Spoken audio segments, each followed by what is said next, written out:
Tem gente postando que tá de luto por conta das eleições. Sério mesmo. Gente que tripudiou em cima das mortes na pandemia. Quase 700 mil mortos. As crianças que ficaram órfãos, nem um fio de empatia, nem uma pontinha de solidariedade, nada. O que muitos desses que estão postando luto, assim como o mito, fizeram foi debochar. Porque riam nas suas postagens, nas suas fotos, postavam contra o uso de máscara, contra vacinas. Eu vi idiota tirando sarro da vacina. Aliás, perfeito idiota. Postando fake news contra as vacinas. Agora está comemorando o sucesso dos liberais. Jair, liberal, é de cair o cu da bunda. A miséria intelectual dessa gente. Bom, o cara apoiar campanha contra o isolamento para ganhar um dinheirinho, enquanto morriam quase 5 mil pessoas por dia, além de indigente intelectual, o cara é um bostinha. É isso que esses caras são, uns bostinhas.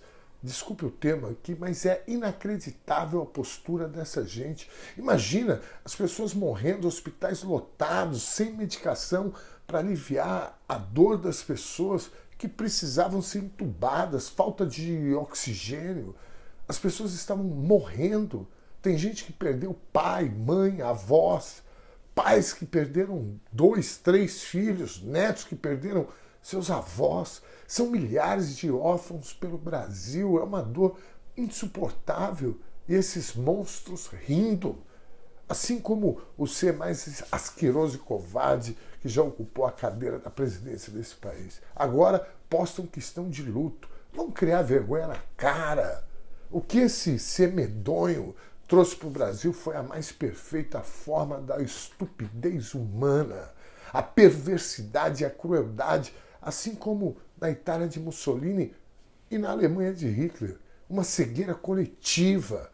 Muitos alemães no pós-guerra diziam que não sabiam da tamanha crueldade dos nazistas.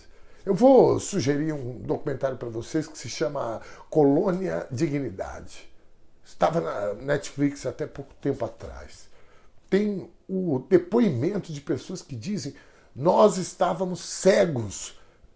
Pessoas que colaboraram com o regime nazista foram presas e dizem: nós não sabíamos que aquilo era errado. Assistam, Colônia Dignidade. Vocês vão perceber que esse conceito de Deus, Pátria e Família vem dali, dos nazifascistas. Brasil acima de tudo, Deus acima de todos. É uma reencarnação do lema de Hitler. Alemanha acima de tudo e Deus acima de todos. Era o que dizia Hitler. O método é o mesmo. E da mesma forma, seus apoiadores, colaboradores, também estavam cegos pelo ódio. Aos judeus, ciganos, gays, deficientes, alguma similaridade com o que acontece aqui.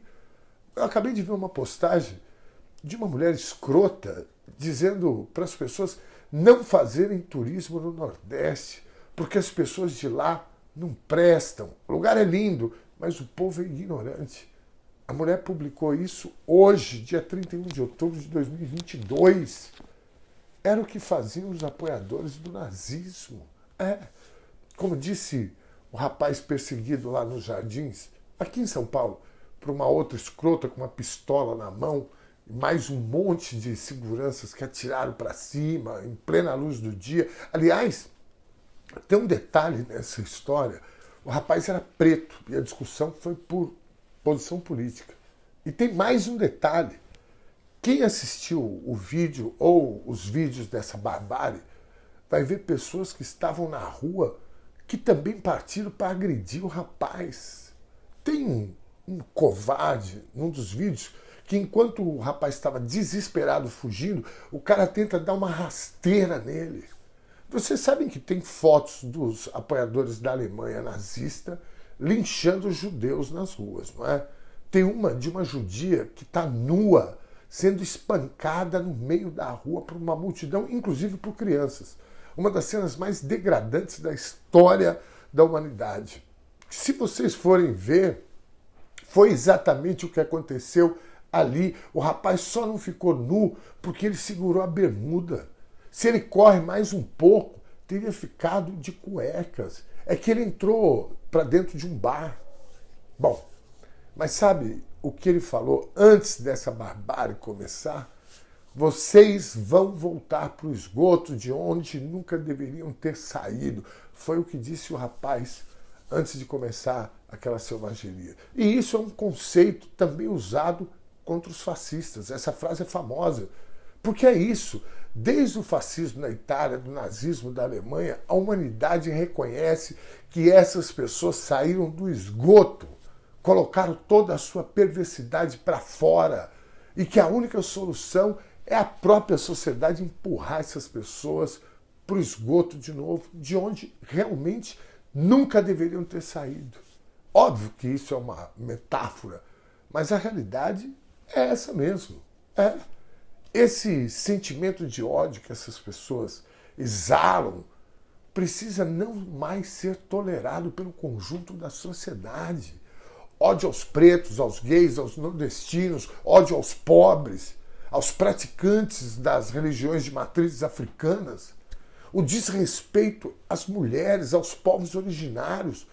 Nós temos que repudiar qualquer manifestação de ódio contra essas pessoas. Nós, eu digo eu, você, as instituições, a polícia, o judiciário, a classe política, essas pessoas precisam ser enquadradas dentro de uma mínima civilidade.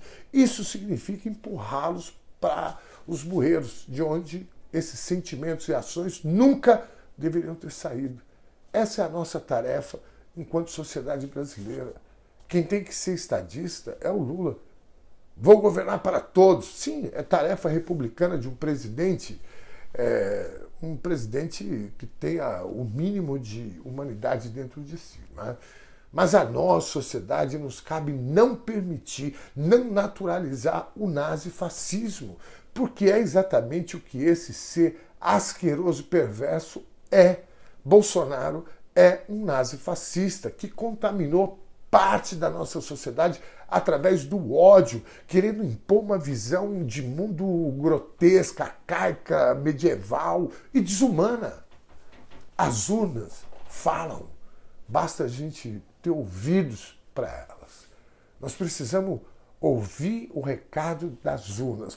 O mequetrefe do Jair Messias teve quase 50% dos votos. De onde vieram majoritariamente esses votos? Tarcísio, que é um Bolsonaro de sapatênis, foi eleito governador de São Paulo e Bolsonaro também ganhou aqui. Vou pegar o exemplo de São Paulo para ficar mais fácil o entendimento aqui. Na capital, que é uma metrópole, o Haddad ganhou. Nas periferias de Sampa também. Notem que aqui na cidade de São Paulo vocês vão perceber que existe uma pluralidade maior de raça, de credo, de sexualidade. Aqui na cidade de São Paulo existe uma diversidade cultural muito maior. E isso é um padrão pelas grandes metrópoles do mundo. Nova York, Londres, Paris, Amsterdã, são cidades, na verdade, cosmopolitas, que é um termo que vem do grego para definir os grandes centros urbanos onde existem pessoas de vários países e onde é possível você notar a influência de diversas culturas na alimentação, arquitetura, costumes, forma de se vestir, artes, tradições, alimentação, ou seja, espaços onde tem a maior diversidade, e essa diversidade, a prática de se conviver com o diferente, nos faz respeitar o que a nós é diferente. Pessoas de cores diferentes, nível social e econômico, de diversas opções do exercício da sua sexualidade, da sua identidade de gênero, da sua origem territorial. Como padrão, esses lugares têm uma característica mais progressista, de ser mais progressista. E quando eu falo de progressista, eu não estou falando de comunista, socialismo, capoeirista, saxofonista, estou falando de respeito à diversidade, ou seja, de pessoas que cuidam da sua vida e respeitam as outras opções. Por essa razão, o professor Haddad e muito provavelmente o Lula venceram na capital e região metropolitana de São Paulo. Agora, sabe o que aconteceu no interior de São Paulo? Tanto Lula quanto Haddad perderam feio. Em alguns lugares, nem tanto, mas perderam. Ou melhor, perdemos, né? O recado das urnas nesse sentido é o seguinte: o povo do interior é mais conservador. E eu não estou falando, ou melhor, equiparando conservadores com essa gente da extrema-direita, não, viu? Mas foi com eles, é com eles que o povo do interior se identifica melhor. Eles abraçaram o fascismo com muita tranquilidade. Por quê? Porque nessas eleições já estava claro quem era o Jair Messias Bolsonaro. A sua perversidade já era pública e notória, mas as suas pautas de costume tiveram mais peso do que toda a sua perversidade. Meus caros, eu aprendi já há algum tempo que a gente não deve colocar a culpa no povo por suas péssimas escolhas. Novamente, não estou falando de fascismo. Estou falando de escolhas no campo democrático. A questão para mim é: por que o interior de São Paulo é tão conservador? Diga aí. Dirão os fascistas: porque aqui é Deus, pátria e família, não queremos ideologia de gênero, mulher é mulher, homem é homem, né? Pretos são uma raça inferior. É isso. Eu sou rica! Os fascistas pensam assim mesmo. Mas todo o interior de São Paulo é fascista? Óbvio que não. Mas são objeto de disputa de uma guerra cultural que o fascismo, através de Bolsonaro, trouxe para o país. E como vocês devem saber, na guerra, a primeira vítima é a verdade. Aqui em São Paulo, ou em qualquer outra metrópole ou cidade cosmopolita, ninguém quer banheiro unissex. Ninguém é a favor do aborto, ninguém é a favor da liberação das drogas. Ninguém quer fechar igrejas. O que nós queremos é que pessoas que não se identificam com nenhum gênero tenham um espaço para fazerem suas necessidades fisiológicas. Que o aborto seja tratado como um problema de saúde pública, que a tal da guerra contra as drogas tenha uma outra abordagem, que a ciência seja ouvida, que o Estado seja laico e respeite a liberdade religiosa de todos os credos. Isso assusta o interior de São Paulo, por exemplo? Assusta. Por quê? Porque uma das ferramentas da guerra cultural é, por exemplo, a arte, a cultura. Sabe o que é teatro no interior de São Paulo? Salve raras exceções, stand-up. Sim, um sujeito fazendo piadas homofóbicas, racistas, de péssimo gosto, onde a maior graça é rir do outro, menosprezar o outro. Naturalmente, os diferentes, pretos, pobres, nordestinos. Isso é uma visão de mundo, a tal da guerra cultural, que Jair nos trouxe. Sabe o que é música no interior de São Paulo, também com raríssimas exceções? Música de péssima qualidade. Que eu não chamo de música sertaneja de jeito nenhum, em respeito ao Turico Tinoco, Tião Carreiro Pardinho. Né? Mas o que predomina nessas regiões é a música breganejo. E que, para não parecer que eu estou legislando em causa própria, só vou dizer que é uma música de péssimo gosto que promove a alienação dos jovens e adultos infantilizados e que reforça esses valores de consumo. Sabe por que os fascistas atacam tanto a arte, a cultura e os artistas? E isso não é exclusividade do fascista Tupiniquim que a gente botou para correr ontem, não. Isso é antigo. Os nazistas também perseguiram os artistas, queimaram livros, obras de arte. Mas sabe por quê? Porque a arte liberta, porque a arte conscientiza, a arte nos faz refletir sobre as questões da sociedade. Assistir Tropa de Elite nos fez entender as milícias do Rio de Janeiro. Assistir A Que Horas Ela Volta nos fez entender a meritocracia e o resultado das desigualdades sociais do nosso país.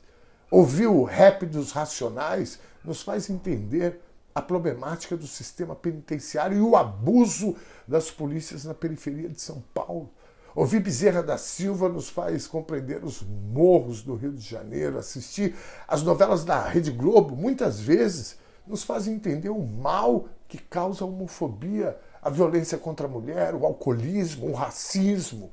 Por isso eles odeiam a Rede Globo. Porque, muitas vezes, ali tem uma nova formatação de família a qual eles abominam. O recado das urnas é esse. Precisamos encarar a guerra cultural que o fascismo transvestido de conservadorismo, liberalismo trouxe para o nosso país. E é através da arte, da cultura, da diversidade cultural, do fomento à cultura que nós podemos avançar. O livro mais horrendo produzido pelos militares fascistas da geração de 64, que é o livro de cabeceira do Bolsonaro, sugestionado pelo Olavo de Carvalho, que deve estar ardendo no inferno, se chama Orville. Livro ao contrário. Apesar de toda a sandice ali escrita, uma coisa eles têm razão. E talvez a esquerda clássica do Brasil ainda não tenha entendido. A revolução social, a qual todo cidadão humanista quer, vai se dar não pelas armas, mas pela conquista dos corações e mentes da nossa juventude através das artes, da cultura, da educação, da imprensa. É verdade. Por isso, fomos tão odiados por eles nesses quase 4 anos. Espero que o novo governo compreenda isso. A importância da arte e da cultura, assim como da educação, na conscientização e transformação da sociedade brasileira numa sociedade mais justa, mais solidária, fraterna e de respeito entre nós. Boa sorte, presidente Lula. Foi uma campanha dura, às vezes insuportavelmente dura, mas vencemos. Especialmente o senhor, depois de tanta injustiça, de tantas perdas pessoais e de uma batalha desrespeitosa, às vezes sangrenta, o senhor está aí, de pé, pronto para contribuir mais uma vez para o nosso país. Boa sorte, saúde e força. Ah, mais uma coisa. Para enterrarmos o nazifascismo de vez, precisamos também responsabilizar criminalmente o senhor Jair Messias Bolsonaro pelos crimes que cometeu. Cadeia nesse sujeito em respeito às pessoas que não tiveram chance de se vacinarem. Um beijo enorme a você que esteve comigo durante esses tempos sombrios. Foi uma via de mão dupla. Muito obrigado ao povo lindo e maravilhoso do Nordeste. A gente se vê todas as manhãs a partir das 9 horas no meu canal do YouTube, Cantor Dom Ernesto, oficial, ao vivo. Lá a gente pode interagir um pouco. Um beijo, obrigado.